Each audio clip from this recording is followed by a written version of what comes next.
कि गोस्वामी श्री तुलसीदास जी का विवाह हुआ। पत्नी बड़ी सुंदर, इतना प्यार हो गया गोस्वामी तुलसीदास जी को कि पत्नी के बिना रहते नहीं। एक दिन पत्नी की माँ बीमार पड़ गई तो भाई लेने आया कि बहना तेरी माँ आखिरी सांसें ले रही हैं, चल। उस समय श्री तुलसीदास जी घर पर नहीं थे, किसी कार्य के लिए गए थे। अब पत्नी फोन तो कर नहीं सकती, मोबाइल का जमाना नहीं था कि हम जा रहे हैं थोड़ा आप देख लेना। अब पड़ोसन को कहकर श्री तुलसीदास जी की धर्म पत्नी चल पड़ी, और जब चली तो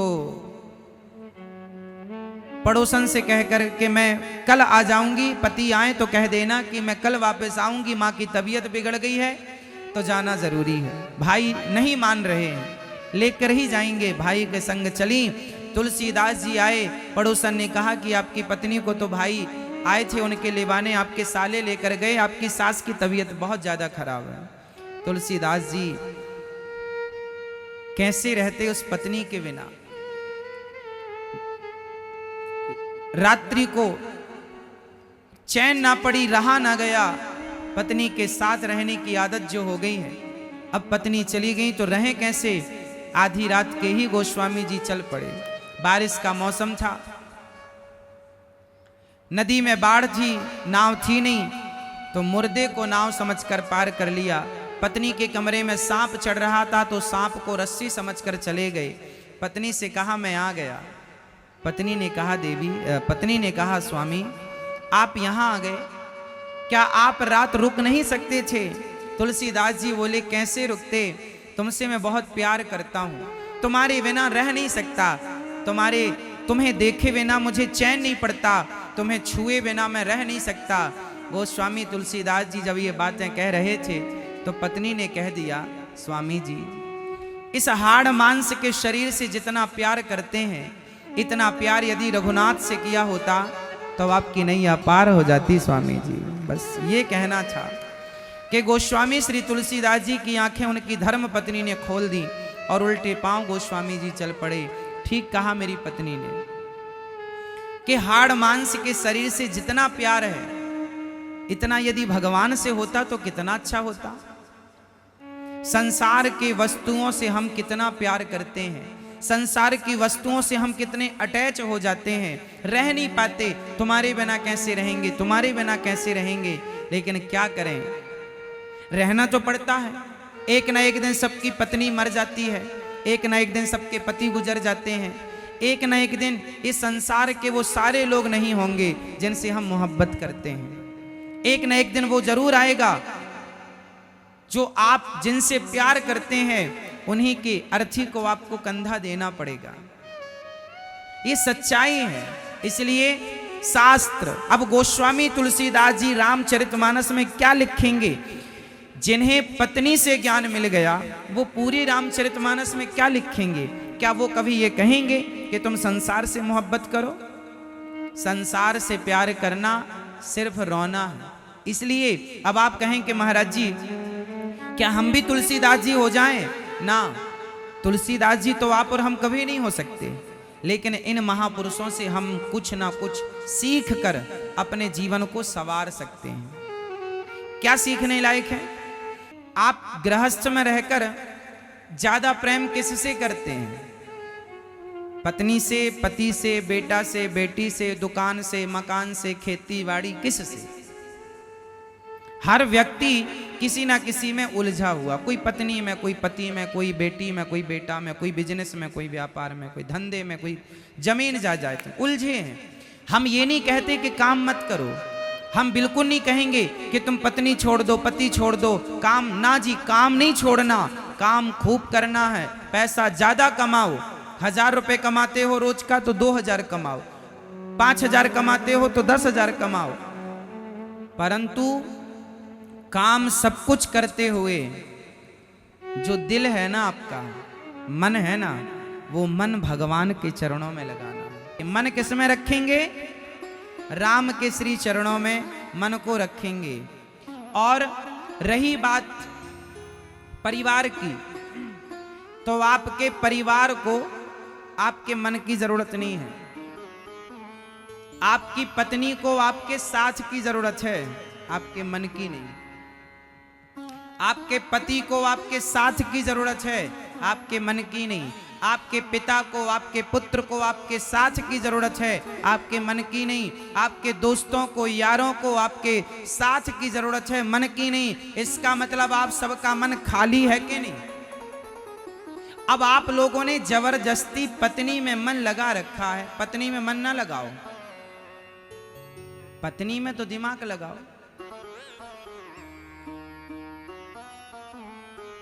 पत्नी के साथ अच्छा व्यवहार करो, पति के साथ अच्छा व्यवहार करो।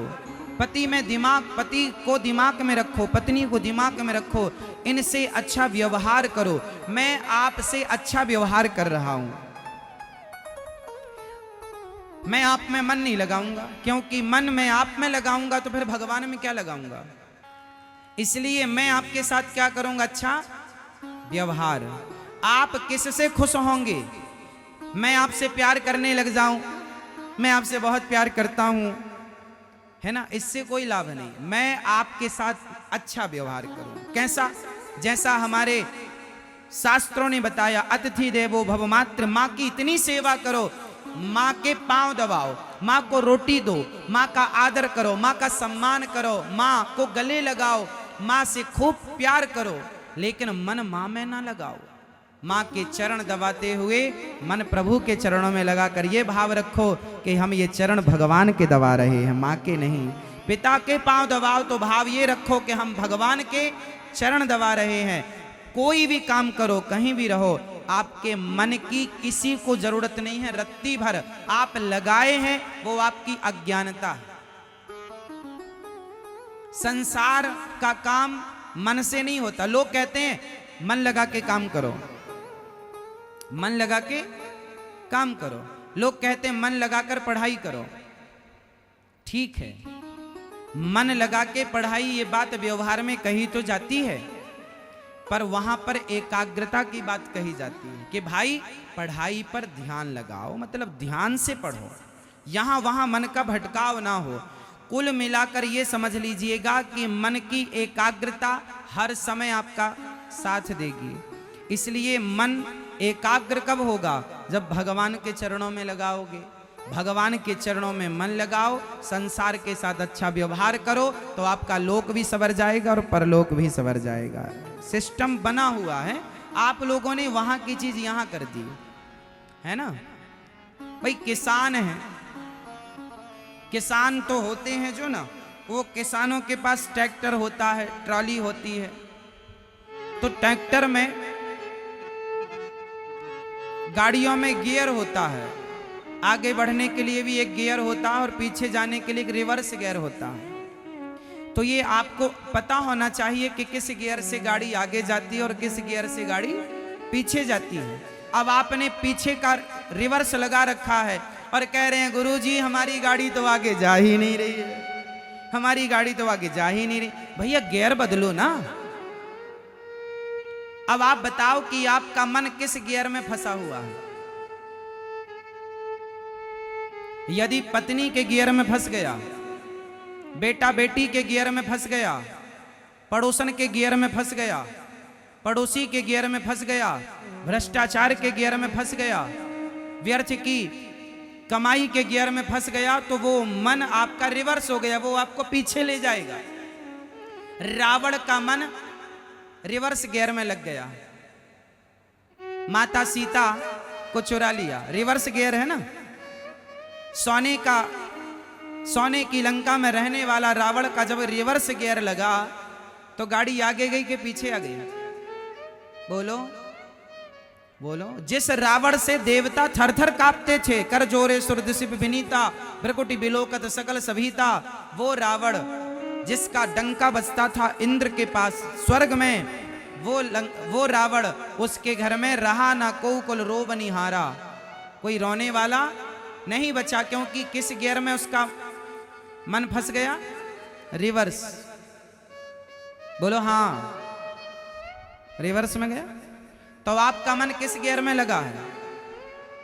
पत्नी में लगेगा, पति में लगेगा, परिवार में लगेगा तो ये रिवर्स ले जाएगा, और भगवान में लग जाएगा। विभीषण का मन भगवान में लगा तो घास की झोपड़ी में रहने वाले विभीषण को लंका का राजा बना दिया मेरे राम ने। ये आगे का गियर 5 नंबर पे चल रही गाड़ी।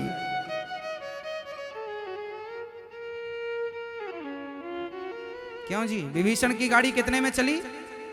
5 नंबर पे, और रावण की गियर रिवर्स लग गया। ऐसे ही सुग्रीव और विभीषण का देख लो आप, एक का गियर 5 नंबर पे एक चल रही गाड़ी, एक की और एक की रिवर्स। तो अब आप डिसाइड करो कि आपको 5 नंबर पे अपनी गाड़ी चलानी है, तेजी से आगे बढ़ना है या पीछे आना है। यदि पीछे आना है तो आप मन को संसार में लगाओ, और यदि आगे जाना है तो मन भगवान के चरणों में लगा दो। एक भगवान के सिवा आपका मन कहीं ना लगे। और भगवान कहते हैं मेरे पास मन नहीं है, मैं अपने भक्तों के मन से चलता फिरता हूं, मैं अपने भक्तों के मन से अपना काम करता हूं। इसलिए भगवान को भूख है कि मेरा भक्त मुझे केवल मन लगाए, मुझ में, मुझे अपना मन दे। बाकी तन तुम संसार को दे रखो, हमें कोई मतलब नहीं। तन तुम पत्नी को दो, परिवार को दो, पति को दो, बेटा बेटी को दो, माँ बाप को दो। मन, और वो भी मन ऐसा नहीं गंदा, निर्मल मन जन सो मोहि पर। निर्मल साफ करो, नर्मदा जल से धुल लो मन को। ऐसे गोस्वामी श्री तुलसीदास जी महाराज का मन, जो पत्नी के एक शब्द से उनका मन बदल गया, और पत्नी में लगा हुआ मन, पत्नी से मन को निकाल कर उन्होंने भगवान के चरणों में मन समर्पित कर दिया, और तुलसीदास जी ने अपना मन दे दिया भगवान को। बस इतनी सी बात है कि आपका मन यहां है, वहां दे दीजिए, बस सिंपल है।